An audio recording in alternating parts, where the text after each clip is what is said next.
Right Paparao గారు, మీకు happy Sankranti. Right, ముఖ్యంగా ఇవాళ మనం పండుగ పూట కొంత సాఫ్ట్గా ఉంటుంది అనుకున్నాం, కానీ పొలిటికల్గా చూస్తే నిన్న బండి సంజయ్ ఒక బలమైన కామెంట్ చేశారు. పార్లమెంట్ ఎన్నికల తర్వాత బీఆర్ఎస్ ప్రభుత్వం కాంగ్రెస్ ప్రభుత్వం కుప్పకూలిపోతుంది, బీఆర్ఎస్ని ఏమాత్రం నమ్మకండి అని ఆయన ఒక వార్నింగ్ చేశాడు. సరే, దానికి పొన్నప్రావు గారు కౌంటర్ ఇచ్చారని అనుకోండి, కానీ నిజంగా కూడా ఒక బండి సంజయ్ కామెంట్ని ఎట్లా చూడవచ్చు? తాశమాషి వ్యవహారం కాదు కదా, అంటే బయట ఒక ప్రచారం జరుగుతుంది కూడా. ముందుగా ప్రేక్షకులందరికీ సంక్రాంతి శుభాకాంక్షలు. తర్వాత ఏంటంటే బండి సంజయ్ గారి కామెంట్. అయితే బండి సంజయ్ గారి కామెంట్ చేయటమే చాలా విచిత్రం. ఏ పార్టీ? ఆయన బీజేపీ. బీజేపీ చరిత్ర మొత్తం నాకు తెలిసి అయితే ఒక 8-9 రాష్ట్రాల్లో మినిమంలో 8-9 రాష్ట్రాల్లో, ముఖ్యంగా అందున కాంగ్రెస్ గవర్నమెంట్లను కూలగొట్టింది బండి సంజయ్ గారి పార్టీ బీజేపీ. అట్లాంటి పార్టీ నుంచి వచ్చి ఆయన ఇంకెవరికో ప్రజాస్వామ్యం, అది మీరు అన్నదానిలో బండి సంజయ్ గారు చేసినటువంటి ఇంకో కామెంట్ ఏంటంటే, దానిలో లోక్సభ ఎన్నికల తర్వాత ఏమైనా జరగచ్చు, అవును, కేసీఆర్కి ప్రజాస్వామ్యం మీద నమ్మకం లేదు, అది కోర్ట్స్లో పెట్టుకోండి, ప్రజాస్వామ్యం మీద కేసీఆర్కి నమ్మకం లేదు. తర్వాత ఏంటంటే బీఆర్ఎస్ వాజ్ ద సెంటర్, కుట్రల కేంద్రం బీఆర్ఎస్ అని. ఇప్పుడు భారతదేశంలో అందరి అనుభవంలో, బీజేపీ నచ్చిన వాళ్ళకి నచ్చని వాళ్ళకి అందరి అనుభవంలో తెలిసింది ఏంటంటే, బీజేపీ మాయా చేసేది కానీ గారడీ చేసేది కానీ, కర్ణాటకలో కాంగ్రెస్ ప్రభుత్వాన్ని ఎడంకాలతోనో కుడికాలతోనో తన్ని పడేసినటువంటి చరిత్ర దాందే. మీకు మహారాష్ట్రలో అలాగే రకరకాల గేమ్స్ ఆడారు, అలాగే రాజస్థాన్లో ఊపారు కానీ పునాది పీఠం కథల్లాగే గెహ్లాట్ గారు ఎలాగో ఆపుకున్నారు.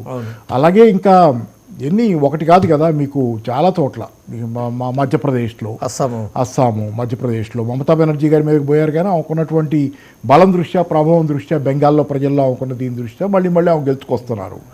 ఏదైనా ఏంటంటే బీజేపీ వాళ్ళు వచ్చి ప్రజాస్వామ్యం మీద కేసీఆర్కి నమ్మకం లేదు, కుట్రల కేంద్రం బీఆర్ఎస్లు మాట్లాడటం, ఎవరి కోసం మాట్లాడుతున్నారు, అది కూడా కాంగ్రెస్ పార్టీ ప్రభుత్వం పడిపోద్దని కన్నీళ్లు పెట్టుకుంటా బీఆర్ఎస్ మీద అపవాదులు మోపుతా బీజేపీ నాయకత్వం మాట్లాడుతున్న మాట. అందుకని ఏంటంటే ఇప్పుడు ఎవరెవరికి దగ్గర వాళ్ళు, బీఆర్ఎస్ బీజేపీకి దగ్గర, కాంగ్రెస్కి బీజేపీకి సాన్నిహిత్యం ఉందా? ఎందుకు ఆయన కన్నీళ్ళు ఎందుకు పెట్టుకుంటున్నారు? కాంగ్రెస్ ప్రభుత్వం కూలిపోయింది, పోనీ మీ ధోరణిలోనే కేసీఆర్ గారు కూడా చేశారు, మీరు చేస్తున్నట్టే కేసీఆర్ గారు చేశారు అనుకోండి.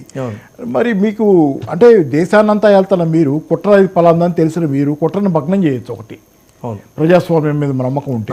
రెండోది ఏంటంటే మీరు వచ్చి విలపించడం ఒక ప్రశ్న, ప్లస్ కాంగ్రెస్ గురించి విలపించడం మరీ పెద్ద ప్రశ్న. అంటే మీరిద్దరే ఉండాలి దేశంలో, ఎవరు ఉండకూడదు.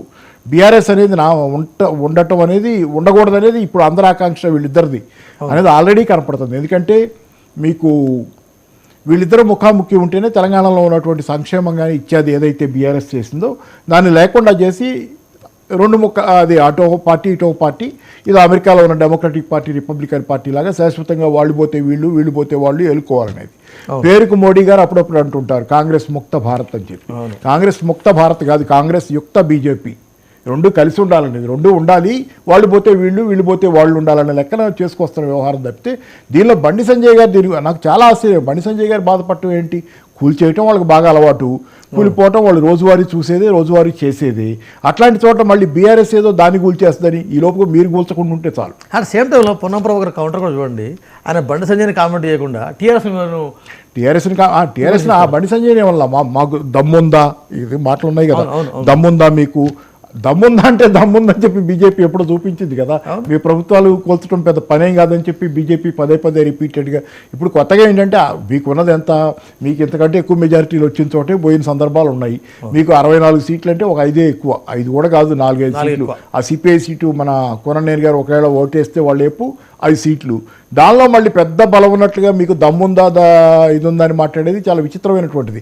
కాకపోతే పొన్నం ప్రభాకర్ గారు ఒరిజినల్ కాంగ్రెస్ వాదిగా కాస్త ఆవేశపడుతున్నారు కానీ ఆయన వాస్తవాలు ఆయనకు కూలే ఆలోచిస్తే కాదండి. ఆయన అడిగితే ఒకవేళ కౌంటర్ ఇస్తే బండి సంజయ్ కౌంటర్ ఇవ్వాలి.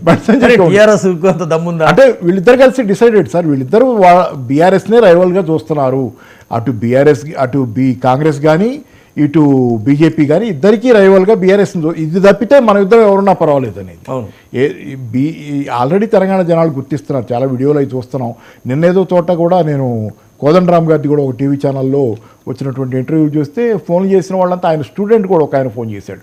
ఆయన పేరు నాకు గుర్తులేదు. స్టూడెంట్ కూడా ఫోన్ చేసి మరి బాగుందండి, మీరు బాగానే చేశారు, కానీ మీరు ఇప్పుడు నిలదీస్తారా, ఈ ప్రభుత్వం పనిచేయట్లేదు కదా సరిగ్గా, మీరు ఇప్పుడు కూడా నిలదీస్తారా అని చెప్పి ఆయన స్టూడెంట్, నేను మీ స్టూడెంట్ నన్ను పరిచయం చేసుకుని మర్యాదగా ఆయన కూడా అడుగుతున్నాడు. ఏమనంటే మీరు ఇప్పుడు కూడా మళ్ళీ ప్రశ్నిస్తారా సార్, ప్రశ్నించరా, ఇంతేనా, మీరు పదవి తీసుకుంటూ కూర్చుంటారా అనేది లెక్కలో ఆయన ప్రశ్న. మిగతా వాళ్ళైతే ఇంకెవరెవరో ఉన్నారు, పేర్లు ఎందుకు కానీ కాలర్స్ చాలామంది ఫోన్ చేసి ఏంటి పరిస్థితి, మాకు ఈ దౌర్భాగ్యం అని చెప్పి ఆయన అడుగుతుంటే ఆయన రకరకాల డిఫెన్స్లు, కొన్నిసార్లు కాలర్స్ని పరోక్షంగా విమర్శించేయి. అంటే అప్పుడు మీరు పెద్ద పెద్ద వాళ్ళని ఎవరిని ఆడగల కాంట్రాక్టర్లు వీళ్ళ జరుగుతుంటే ప్రశ్నించకుండా ఈరోజు ఉచిత బస్సు ప్రయాణం, ఇట్లా ఏదో మామూలు పద్ధతులు ఆయన పద్ధతులు. ఆయన అసలు అక్కడ ఎవరు ఆయన్ని వేరే రకంగా అడగల. సమస్యలు ఉన్నాయి సార్, ఇట్లా అవుతున్నాయి మాకు, ఇది మీరు చేసిన పని ఏంటని అడిగారు ఆయన్ని. మీరు చేసిన పని వల్లే కదా మీరు ఇట్లా అయింది మాకు. ఇంకో ఆయన అయితే డైరెక్ట్గా అన్నాడు, మీకు ఎంత ఎందుకు ఇంత ఇది ఉక్రోషం, ఏదో కేసీఆర్ అంటే మీకు ఎంత ఎందుకు కడుపులో మంట అన్నట్టు అడిగాడు ఆయన. ఎందుకు మీకు ఎంత కడుపులో మంట, ఆయన మీద ఈ రకంగా విషం చిమ్ముతున్నారు ఎందుకు, ఇదే అన్నాడు, విషం చిమ్ముతున్నారు ఎందుకు కేసీఆర్ మీద. ఎవరు ఆయన అడిగిన ఆయన కూడా రెడ్డి గారు, అంటే వేరే క్యాస్ట్ మాట్లాడటం కాదు, క్యాస్ట్ల ప్రకారం. అందుకని ఏంటంటే క్యాస్ట్లు లేవు తెలంగాణలో, క్యాస్టే లేదు. దాని ప్రకారం క్యాస్ట్ల ప్రకారం ఆలోచిస్తున్నారు జనాలు. రాజకీయాల్లో న్యాయం అన్యాయం ప్రకారం ఆలోచిస్తున్నారు. దానిలో ఆ ప్రశ్న వేశారంటేనే అదేంటంటే ఈరోజు ఇంకా అదే కాదు, చాలా వీడియోలు చూస్తుంటాం కదా మనం కూడా, యూట్యూబ్ వీడియో మన ఇతరులు చూసినట్టే మనవి కూడా వేరే వాళ్ళవి చూసుకుంటుంటాం, ఏం జరుగుతుందో చూస్తా. కాబట్టి ఈ జరుగుతున్న దానిలో చాలా చాలా ఇవాళ పొద్దున ఏదో సమ్ ఛానల్ చూశాను, దానిలో ఫోన్ కాల్స్ వస్తున్నాయి, ఇన్కమింగ్ కాల్స్. గ్రామీణ ప్రాంతాల నుంచి జనాలు తిట్టిపోస్తారు, రైతు బంధు గురించి ఫోన్లు చేస్తున్నారు, ఏంటి ప్రభుత్వం ఏం చేస్తుందని. మరి ఇప్పుడు ఇవన్నీ చెప్పుకుంటే కడుపు చించుకుంటే కాళ్ళ మీద పడుద్ది అన్నట్టు జనాలకి ఏమైనా కానీ. పైగా ఇంటర్వ్యూలో ఏమంటారు కోదండరాం, మార్పు కనబడుతుంది కదా, అంటే ఎలాంటి మార్పు కనబడుతుంది? అదే ఇప్పుడు ఆయనకేం ప్రజాస్వామ్యం అంటాడు. సరే మార్పు అంటే ఇంకా ఎందుకు లేని కానీ కొన్నాళ్ళు పోతే ఇంకా వస్తాయి కదా బయటికి. మనం కూడా తొందరపట్టం ఎందుకు, నిజమే కొన్ని మాటలు ఎక్స్ట్రా మాట్లాడాల్సిన బాధ కలిగి మాట్లాడుతున్నాం. ఎందుకంటే ముందు నుంచి హెచ్చరించిన వాళ్ళం కదా, ఇది ఇలా జరుగుద్ది, ప్రమాదకరమైన వాతావరణం ఉందన్నది కాబట్టి జరుగుతుంది. అదే కాబట్టి మళ్ళీ మనం కూడా దాన్ని జనరల్గా ఏంటంటే మనం దాన్ని ఎంఫసైజ్ చేసి మాట్లాడుతున్నాం తప్పితే ఎక్కుద్ది జనాల్లో ఎక్కాల్సిన అన్ని విభాగాలకు ఎక్కుద్ది. ఎవరైతే బాధితులు పీడితులు ఉన్నారో అందరికీ ఖచ్చితంగా కేసీఆర్ గారు లోపాలు ఉండొచ్చు, ప్రజల్ని